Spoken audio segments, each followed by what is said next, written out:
¿Me escuchan?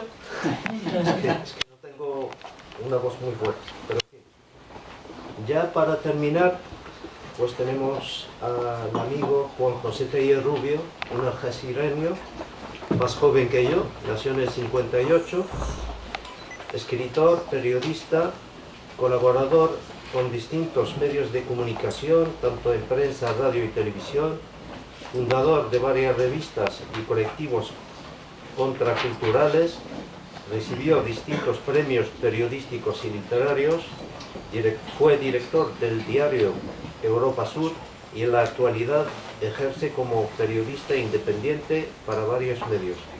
En paralelo, prosigue su carrera literaria como poeta, narrador y ensayista, al tiempo que ha firmado los libretos de varios espectáculos musicales relacionados en mayor o menor medida con el flamenco y la música étnica.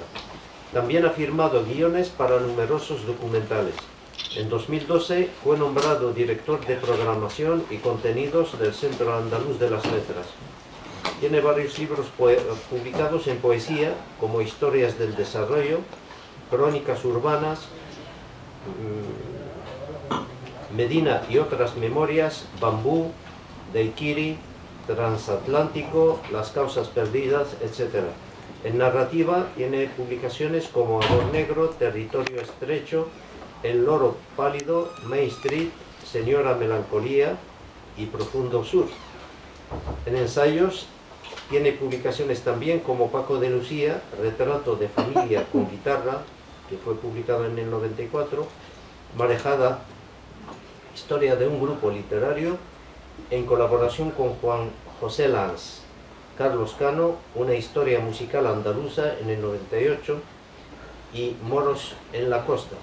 Chano Lobato, Memorias de Cádiz en el 2003, en colaboración con Juan Manuel Márquez, Paco de Lucía en vivo, 2003, Carlos Cano, Una vida de coplas en el 2004, en colaboración con Antonio Ramos Espejo.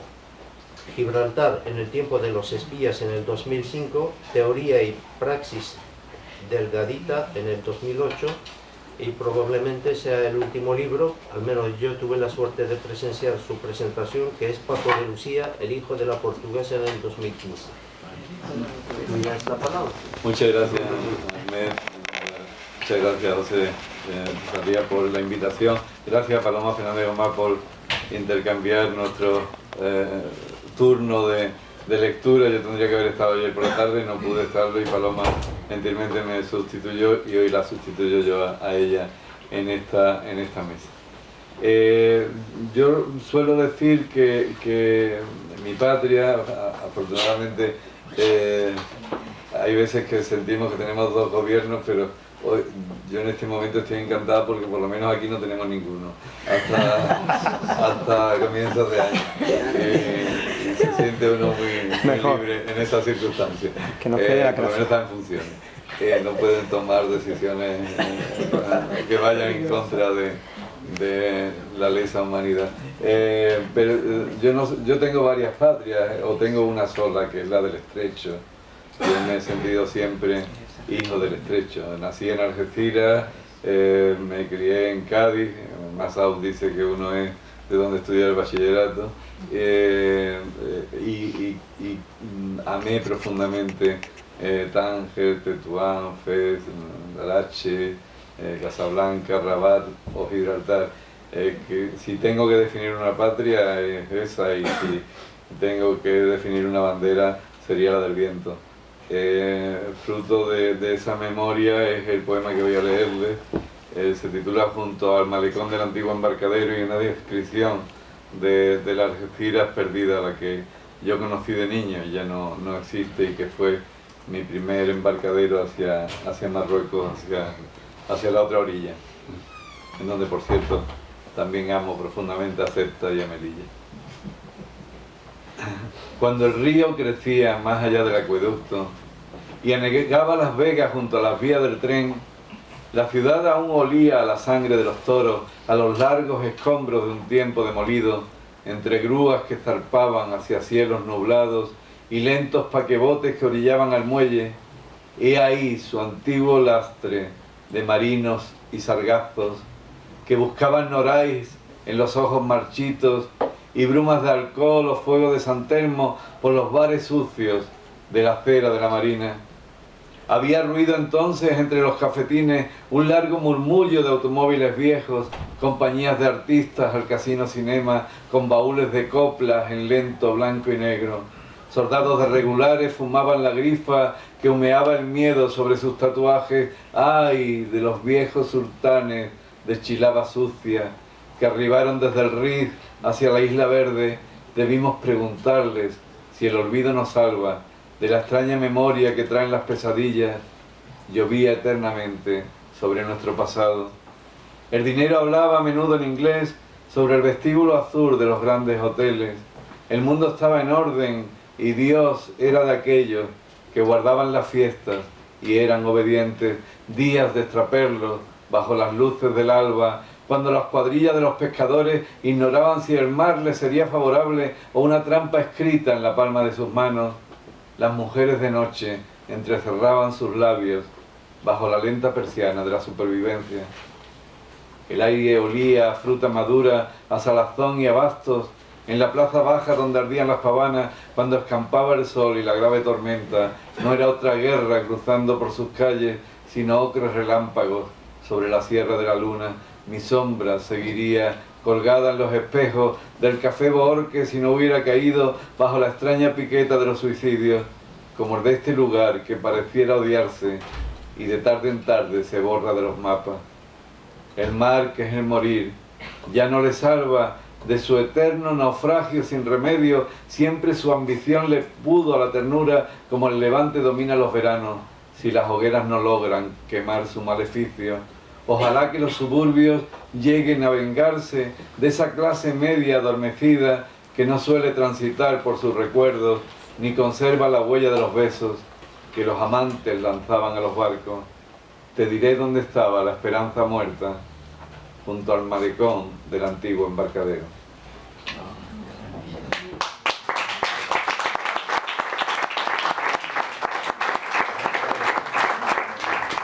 La mejor escritora de mi familia era mi madre, que no sabía escribir, pero escribía en el aire y contaba historias fascinantes, que en la mayor parte de los casos le habían ocurrido a ella, pero eran tan inverosímiles como las mejores ficciones.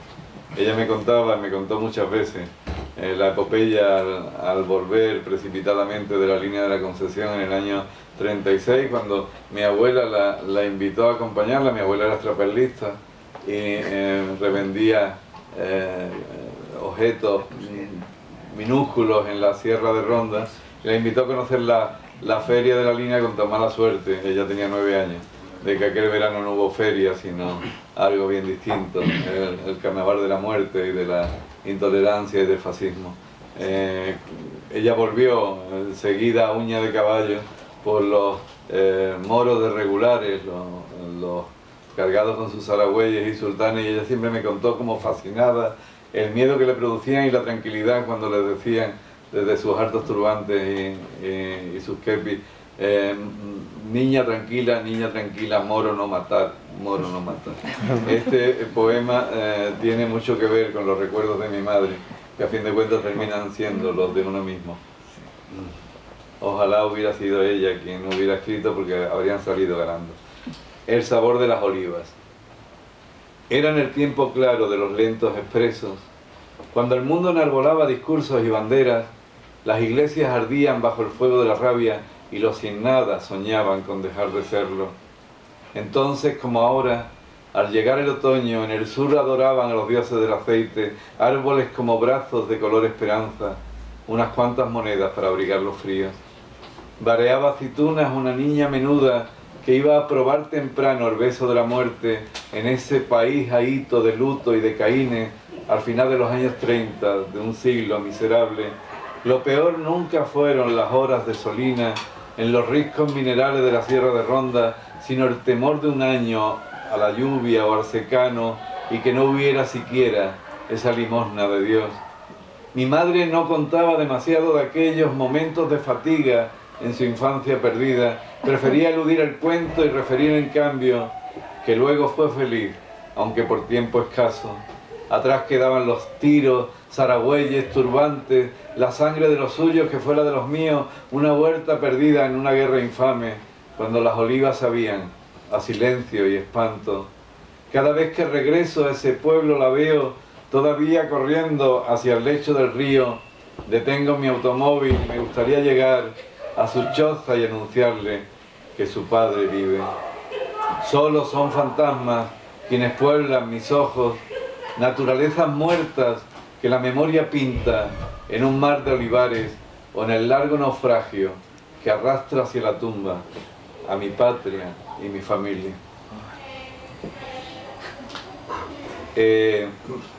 Recuerdo todavía cuando conocí a Ahmed Ngara, fue,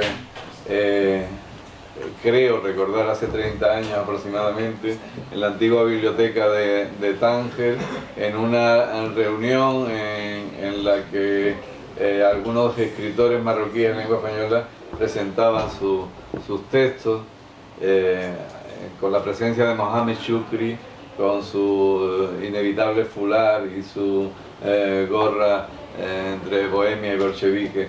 Se colaron 3 chicos que empezaron a preguntar en francés, y Mohamed Shukri saltó inmediatamente de la silla y empezó a vociferarle: ya sé lo que pretendéis, ya sé lo que pretendéis, esto es la Biblioteca Española de Tánger, aquí o se habla español o se habla árabe, ustedes no tienen nada que hablar aquí. Shukri pertenecía a un Tánger que ya no existe, y a un mundo que tampoco existe. Quizás alguna de las ciudades paradójicamente más libres del mundo fue Tánger entre el final de la Segunda Guerra Mundial y el final del colonialismo español o de la zona del protectorado. Hoy ojalá vuelva a recobrar la libertad, como Marruecos todo. Ojalá nos quede esa esperanza, porque la libertad de Marruecos también será la nuestra. Este poema intenta recrear aquel Tánger de cuando llegó Shukri con el pan a seca, y muchos españoles pudieron sobrevivir no solo por el pan, sino por un escape a la represión también en Tánger. Tánger circa 1950. Los escritores rubios bebían ginebra sobre la lenta tarde de los transbordadores, y las banderas rugían contra los bulevares con su raro estrépito de imperio y fanatismo. A las afueras, en la colina batida por el Cherki, en un café que aún abre a los sueños, fumaba lentos cigarrillos de hachís, un mundo que moría sin existir siquiera. Aquel joven que escribía palabras en el aire orinaba sobre la tumba de sus antepasados, mientras mujeres de cheques millonarios convidaban a fiestas de nunca acabar. Tingis era un laberinto de pastelería, cementerios judíos ocultos bajo llave, una copla temblando en el gran teatro, la terraza de un hotel bajo el cielo protector. En la plaza de toros, diestros de segunda, entre almuédanos que anuncian el más allá, y una prolongada caravana de miseria, lamiendo los umbrales de la montaña.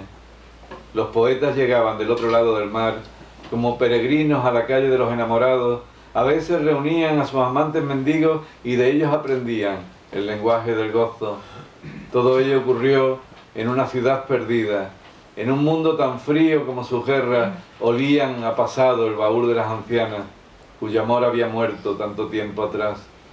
Ay, de este largo ramadán de ausencias, hoy suenan las nublas sobre mi memoria, quizás porque ya no almorzamos desnudos, y Juanita Narboni tampoco vive aquí. En otro tono, se ha dicho, yo siento contradecir a mi buen amigo Francisco Morales Loma y a ese muchacho prometedor que vive en el Vaticano, pero creo que la Tercera Guerra Mundial empezó ya hace mucho tiempo. Pepe Mujica le pregunté hace poco en Córdoba qué le había parecido su entrevista con el Papa, y me dijo: no, yo creo que tiene buenas ideas, pero tendría que cambiar al Comité Central. Creo que la Tercera Guerra Mundial lleva mucho tiempo entre nosotros y mata con más frecuencia de lo que parece en los telediarios. Yo hace un año, con buena voluntad de entendimiento, escribí una canción para ofrecerla a los partidos que concurrían a las elecciones europeas, y lamentablemente ninguno me lo aceptó. No sé si ahora que toca generarles este poema que se titula Europa, con una Europa en tenguerengue, le servirá a alguno de nuestros representantes. Europa. Vieja señora de la polka y de Mahler, yo vengo buscando a la madre de Rembrandt, a la que creó a Goethe y a los carnavales, la que tumbó a tiranos e inventó la imprenta. No soy de la Europa de los tercios de Flandes, de la banca suiza ni el Tercer Imperio, la que mató a sus hijos en el campo de Marte y tenía respuesta para cada misterio.